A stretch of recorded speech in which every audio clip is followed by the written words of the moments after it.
wrzucone ikonki zmieniają wyświetlalność filmu, także jak to się dzieje, jak druga transmisja jest pod rząd po poprzedniej przerwanej, czy to jakoś jest mniejsza, poprzednia strasznie mało miała. O co z tymi szufladkami chodziło w poprzedniej transmisji? O to, że spotykam się z takim zjawiskiem, gdzie mówiłem wcześniej o plotkach. Że plotka to stara jak świat metoda działania rewolucji i diabła.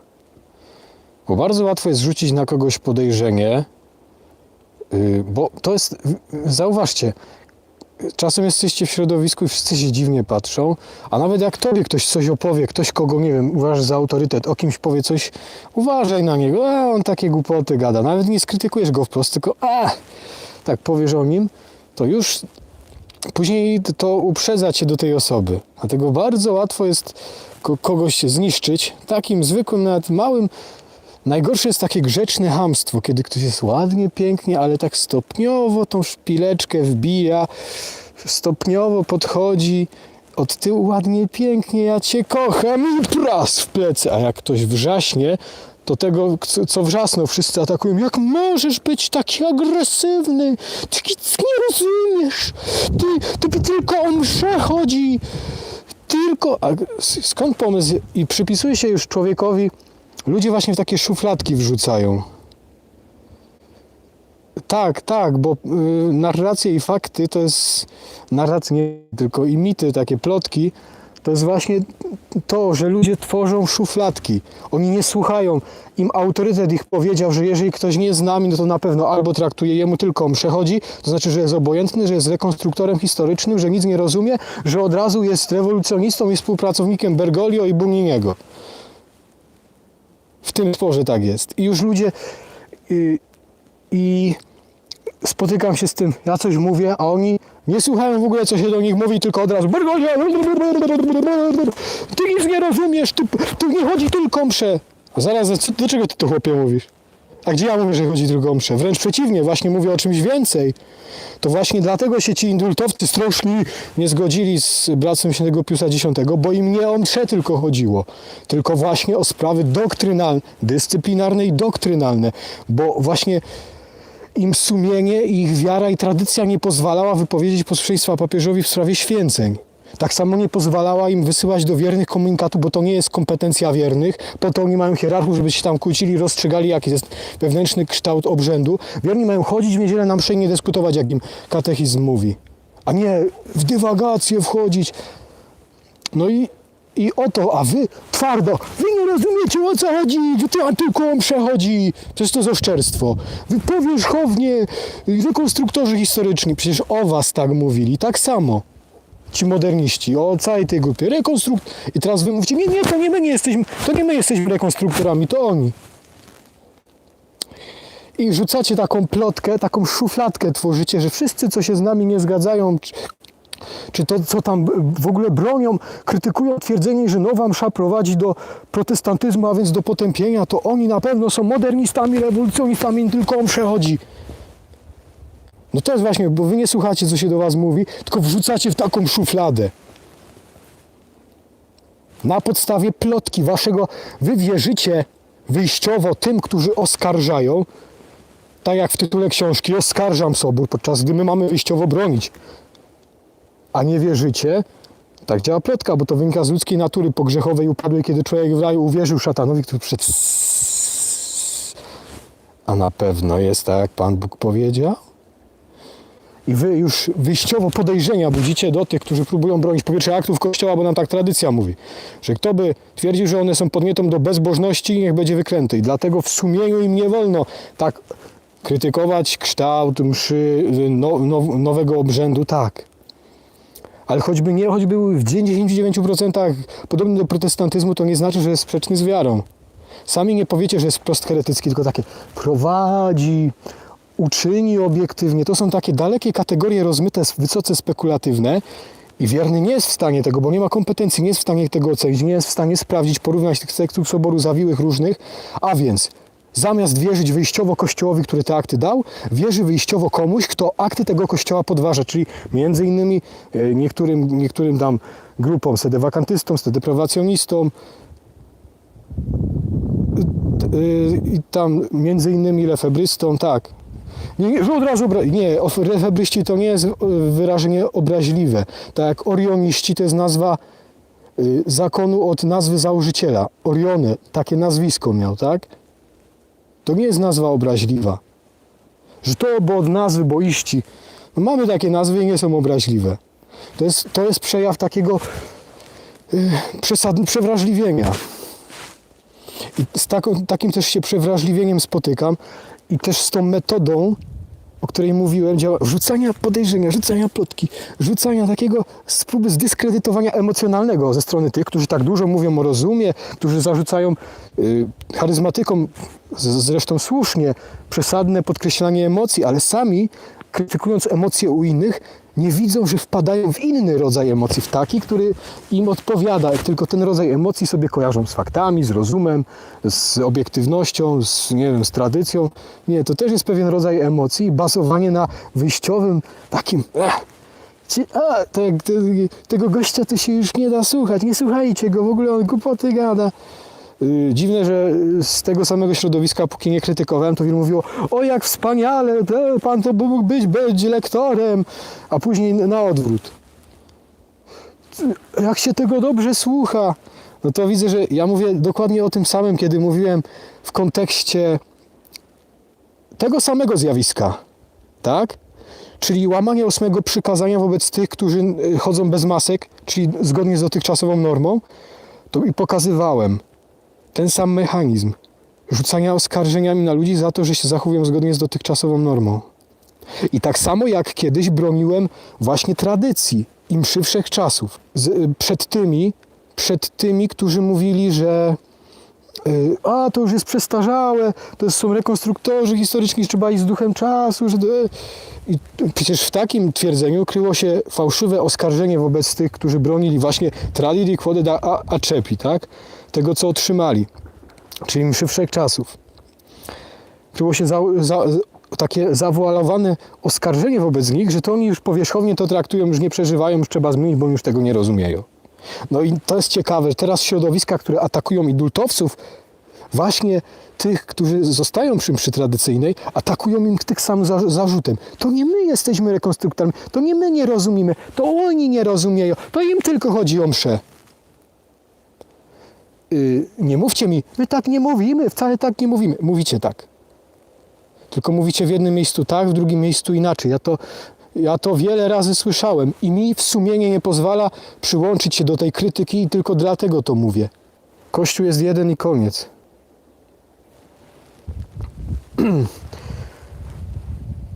Tak jak mówię, bronię tradidi quod accepi tyczy się tak samo obrony mszy wszechczasów, jak i obrony posłuszeństwa papieżowi. I w tej zasadzie wiernie trwali w jednym i w drugim indultowcy. Oni powiedzieli wprost, tak jak ksiądz Bisik, że im sumienie nie pozwalało wypowiedzieć posłuszeństwa papieżowi, bo papież po prostu miał takie kompetencje. Nieważne jakie tłumaczenia.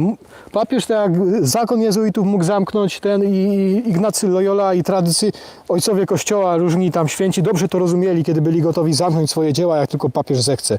Nawet jeśli to są dobre dzieła. I na taką gotowość też powinien być otwarty arcybiskup Lefebvre. I to jego wspaniałe dzieło mogło przynieść wiele dobrych owoców. I jeszcze może, jeżeli bractwo wyjdzie z tych zasadczych dla siebie błędów. Jeszcze może. Jeszcze może tą wspaniałą rolę w historii Kościoła odegrać. Tylko trzeba wyjść z tych błędów i bronić to, co otrzymaliśmy, nie tylko jednego, nie tylko mszy i doktryny i tam nauki, tylko też dyscypliny, która też ma wymiar doktrynalny. Bo jeżeli my wysyłamy wiernym sygnał, wierzcie nam, nie papieżowi, to przecież oni, skoro nie znają się, nie mają kompetencji, to oni nie mogą ocenić, czy arcybiskup się w czymś nie myli. Czyli wierzą mu na słowo, a nie wierzą na słowo papieżowi. Nie chcę mówić żadne, że na kasę, nie chcę gadać o żadnym kościele tym tam we Francji, gdzie tam przejęli ten kościół, o żadnych kaplicach w Madrycie, tych budowanych przez jakichś masońskich architektów, takich dziwnych jak Golgota Beskidów, o dziwnej architekturze. Nie będę o tym mówił, bo to mogą robić ludzie, którzy chcą zaszkodzić bractwu na przykład. Tak samo jak w Kościele są złe rzeczy, to one nie świadczą o całym Kościele. Tak samo pewne złe rzeczy w bractwie nie świadczą o całym bractwie. Mówię o tym, co jest zasadą działania i księża bractwa powtarzają za arcybiskupem jako takie kalki, bo ja kiedyś myślałem, że to ich błędy, ale zacząłem sam czytać arcybiskupa i niestety to od niego wychodzi. To on twierdził, że lepiej nie iść w niedzielę na mszę, niż iść na NOM. A wierny nie ma kompetencji, by to ocenić. Więc wierzy na słowo arcybiskupowi zamiast wierzyć Kościołowi, który pozytywnie to daje. Gdyby Kościół negatywnie zakazywał czegoś, co dało powsze czasy, tak jak nowej mszy, to tutaj wierny, który o tym wie, nie musi posłuchać, ale nie może podważać czegoś, co daje Kościół pozytywnie, co jest niesprzeczne wprost.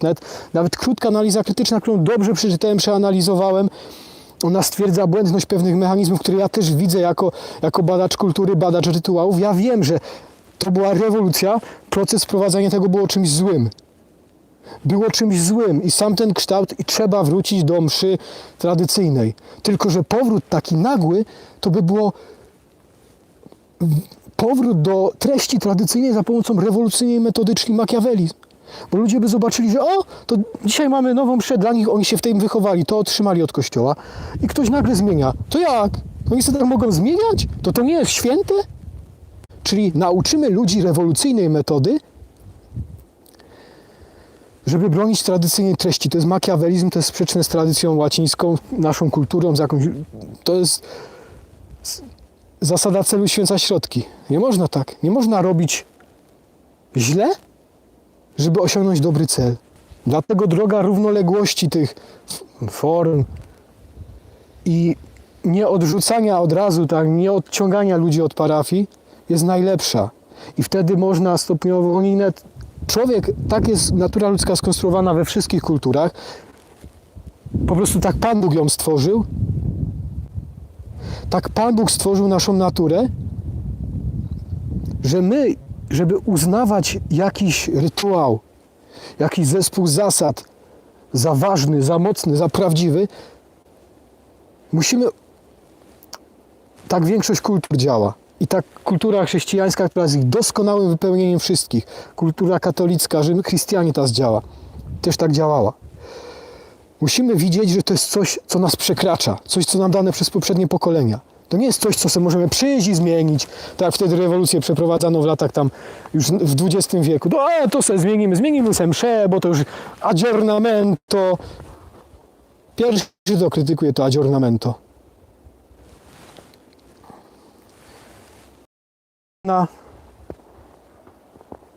Odchodzić od tego błędu, wpadając w jeszcze gorsze. Albo zaprzeczając tego w metodach działania. Właśnie to robisz, dla ciebie śpiewam i gram. Właśnie próbujesz mnie zdyskredytować emocjonalnie, zasugerować mi jakiś płacz! Człowieku, nie płacz! Człowieku, nie. Właśnie to robicie. To już kilka razy się z tym spotkałem. Taka próba, zanim ktoś usłyszy, co ten człowiek mówi, próba stworzenia wrażenia, że jest jakiś niepoważny, że gada głupoty, że się go nie da słuchać. I taki zespół szyderców się pojawia. I metoda szydery to jest metoda działania służb. Plotki, szydery. Ja to znam ze wsi dobrze, z takich nawet służb wiejskich, powiedzmy. Agentury babskiej czy tam plotkarskiej. No tak działacie. To nie ma nic wspólnego z żadną szlachetnością, ani cywilizacją łacińską, ani tradycją. To jest właśnie rewolucyjne i buntownicze. I tak działają rewolucje i ona zjada własne dzieci, bo wewnątrz wy, te grupy, które tak działają, za chwilę sami się zaczniecie zjadać tą metodą, jedni na drugich, bo jeden coś o kogoś podejrzewa, coś mu się wydaje. To jest fakt, te wasze fakty to są wrażenia, to są emocje, to nie są fakty. Bo jak ktoś próbuje argumentować rzetelnie, tak? Kłamiesz, chłopie, właśnie próbujesz mnie sprowokować i stwarzasz chochoła, mówisz, wychwalając Bergoglio i Buniniego. Takie wychwalając, właśnie ich krytykuję, a ty głuchy jesteś chyba. To jest właśnie to, wmawiasz oponentowi coś, czego nie twierdzi, jako fakt, zakładasz jako oczywistość. Tak i powtarzacie. Oni wychwalają Buniniego, tak jak ten Klimczak u siebie, tam coś takiego, ludzie w komentarzach, oni wychwalają Buniniego. Przypominam, że na przykład w Bractwie Świętego Piusa X w Wielką Sobotę odprawiana jest forma obrzędów po reformach Buniniego za papieża Piusa XII. Bunini też brał udział w tych reformach tak zwanych. To jest całkowite rewolucyjne zmienienie obrzędu. Nawet nie wiecie o tym pewnie. Większość z was o tym nie wie. Albo wypiera ze świadomości. To byście musieli to odrzucić. I inna metoda. Bo wy musicie odróżnić i konsekwentnie wejść w konsekwencje swojego myślenia. Bo jeżeli nie odrzucacie Kościoła jako całości, tak? A uznajecie, że akt tego Kościoła, czyli na przykład Sobór, jest błędny i tak trzeba go odrzucić, oskarżać, no to na tej zasadzie równie dobrze moglibyście, gdybyście chcieli, ale to wyjściowo moglibyście, widząc błędy Soboru, powiedzmy, uznać je za, no nie spróbować, uznać je za przypadłości tego Soboru, a nie za jego istotę. Tak? To czemu tego nie robicie? Czemu nawet nie próbujecie? Nie próbujecie sprawdzić, co jest zapisem zaliczanym do magisterium zwyczajnego, a co nie. Tylko już z góry, że to Sobór duszpasterski. Zaraz. A gdzie jest powiedziane, że jak Sobór jest duszpasterski, to już nie jest magisterium? I nie jest powszechny, albo inaczej, nie jest powszechny i nie obowiązuje wiernych? To jest akt Kościoła. Przypominam, że nawet jak była wielka schizma zachodnia, nie wiem, czy wiecie, co to jest, to między innymi Sobór rozstrzygnął, który to jest antypapież, a który to nie jest antypapież. No i widzicie, i taki przyszedł gościu i mnie wyprowadził, zbił z tropu i ja już zapomniałem, o czym mówiłem. O czym ja to mówiłem? O tych szufladach, o właśnie, o tym. I to jest takie, rzucić podejrzenie. A, bo ty tak mówisz, ty bronisz Bergoglio. Właśnie ten człowiek sam przyszedł i zaprezentował działanie tego mechanizmu. A, bo już oni nie słuchają, co ja mówię, tylko od razu, że Bergoglio. Broni Bergoglio i Buniniego. Nie słuchają, nie słyszą tego, że przedtem go krytykowałem. W roku 1987 arcybiskup Lefebvre powiedział, że gdybym wyświęcił biskupów bez zgody papieża, byłbym schizmatykiem. I ci księża, którzy wtedy się z nim nie zgodzili, gdy dokonał aktu święceń, no mogli sami, tak jak arcybiskup ich oskarżał, że oni go zdradzili, później inni księża bractwa, że oni opluli arcybiskupa, pluli mu w twarz. Przecież to są oszczerstwa wobec nich. To, że się nie zgodzili z arcybiskupem, nie jest tożsame z tym, że go opluli. I takie formułowanie, takie przeskoki logiczne, nieuprawnione, bardzo łatwo, one są bardzo dobre takie retorycznie, podchwytywane przez ludzi, właśnie są świetnym narzędziem takiej plotki i takiego dziel i rządź. I powtarzają, bo i to jest powtarzane i to ludzie później w dyskusjach bo oni opluli, bo oni zdradzili, bo oni są rekonstruktorami i takie kalki powtarzają. Nie wchodzą w to, co ktoś rzeczywiście mówi, nie wchodzą w to, że on też broni mszy świętej. Nie, on jest rekonstruktorem. Jemu chodzi tylko o mszę. Gdzie mu chodzi tylko o mszę, jak właśnie nie o mszę poszło, tylko o sprawę święceń, o sprawę nieposłuszeństwa w sprawie tych święceń, na które mu się właśnie tradycja, inne sprawy doktrynalne i tak dalej, dyscyplinarne nie pozwoliły zgodzić. I można powiedzieć, że właśnie ci indultowcy byli bardziej wierni arcybiskupowi Lefebvre'owi niż on sam sobie. Tym słowom, które wcześniej zacytowałem. Jeśli mówię o możliwości obrony Soboru, tak jak bronimy Kościół pomimo jego wad, pomimo wad jego członków i tam różnych tych elementów, to przecież odwołuje się też do tego, że jak arcybiskup w rozmowie z papieżem Pawłem VI, czy później za nim, powtarzając ksiądz Karol Sztelin, mówił, że nawet 80% Soboru jest wspaniałe i cenne. Taka sprawa wolności religijnej z Dignitatis Humanae i sylabusu błędów. Religijna to nie jest religii. Tam jest też zapisane, że byle w godziwym zakresie i że chodzi o wolność od przymusu, czyli to, co tradycyjnie Kościół naucza jako zasada, że nie można nikogo nawrócić siłą. Chodzi o wolność, o religijność wewnętrzną, tak? I tam są zapisy, z którymi ja się nie zgadzam, tyle, że trzeba w Soborze odróżnić. Wtedy da się obronić ten akt, to co jest magisterium zwyczajnym i to, co już jest poza tym. Zależy to od tego, jak sam dokument orzeka swoje części. Jak pisze, orzekamy, że. I tam to nas jako wiernych obowiązuje. I tam w tym orzekamy, że jest tylko o tym, że o prawie do wolności religijnej, nie do wolności wszystkich religii. Jest wyjaśnione, na czym ona polega. Że nie znosi ona zasady, że błąd nie ma prawa. Jest to zapisane w tym samym dokumencie, że błąd nie ma prawa i że dotychczasowe nauczanie jest dalej podtrzymane. Co zresztą Jan XXIII na początku Soboru powiedział. W tym wstępie, w analizie na przykład księdza Gleza, który tam wziął sobie na warsztat, jak to ksiądz Bernard Lucien, w innych dokumentach to polecam. Pisze, ksiądz Glez wziął sobie na warsztat tłumaczenie, nie wiem czy włoskie, czy francuskie, wystąpienia papieża Jana XXIII, które miało błędy. Tak? I dorobił do tego tłumaczenia coś, czego tam nie ma. Polecam w Christianitas, jest Bernard Lucien wpisać i w wyszukiwarce i znajdziecie ten tekst. I nie tylko dorobił temu listowi coś, czego tam nie ma, ale wręcz coś przeciwnego, czyli jakby rezygnację tam z magisterium i tak dalej, gdzie Jan XXIII wprost stwierdził tam, że dotychczasowe nauczanie Kościoła jest podtrzymane. Ale miałem podziękować jeszcze panu Bartoszowi, który co miesiąc od chyba roku wpłaca na działalność tego kanału 50 zł. Podziękować panu Wojciechowi, który kiedyś mi przesłał kamerkę i wpłacił 500 zł jednorazowo. 500 czy 600? Przepraszam, jak się pomylę. Chcę podziękować, bo to nie wiem, jak to dalej będzie działało, bo jednocześnie zbliżając się do końca podejmowania tego tematu, któryś teraz od pół roku podejmuję, od tam września, kiedy pierwszy film opublikowałem.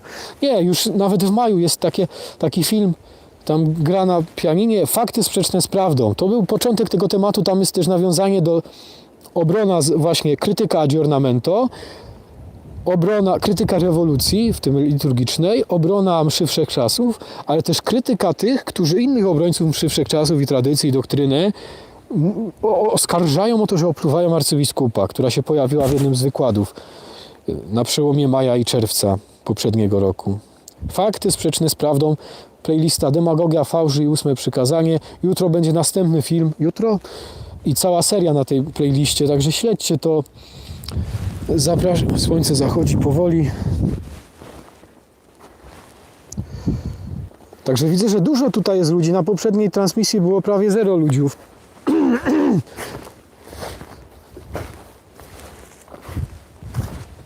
I dlatego teraz się już widzę, dlaczego ludzie tak wiele środowisk niechętnie patrzyło na ten hymn Naga twarz w kontekście tej plandemiopsychozy, gdzie zwracałem uwagę na 8 przykazanie i na to, bo oni już zaczynali formułować, tak przygotowywać się, jak ja to mówię, jakobym ja to się bał oceniać, tak? Jak ksiądz Bańka to powiedział, kiedy mu zwróciłem uwagę, co też jego uwaga była wewnętrznie sprzeczna, była takim odwróceniem uwagi, kiedy powiedział, że pan, dzisiaj to ludzie boją się oceniać na moje uwagi. No ale jak to? Przecież właśnie księdza oceniam, tak? Właśnie księdza oceniłem, skrytykowałem. To do kogo jest ta uwaga? To jest odwrócenie uwagi od moich i takie rzucenie, skojarzenie takie i później ten film. No ale właśnie ci, co się nie zgadzają z bractwem, też oceniają.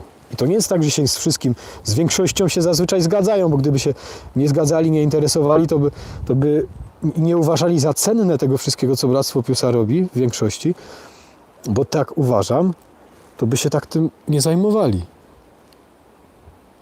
Że od razu, ja już słyszałem, że jesteś Żydem, że ze służb, że mi szekle jakieś płacą, no przydałyby się te szekle, no naprawdę.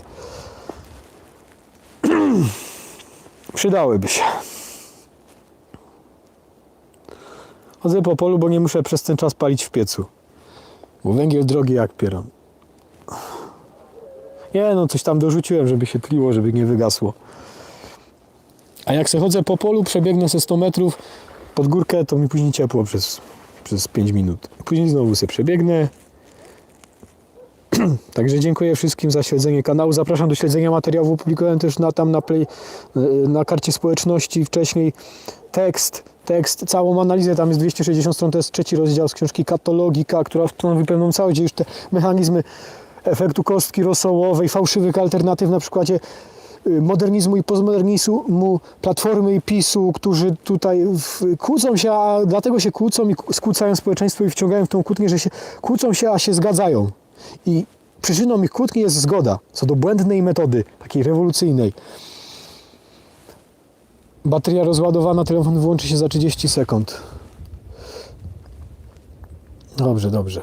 Znowu zostańcie z Bogiem.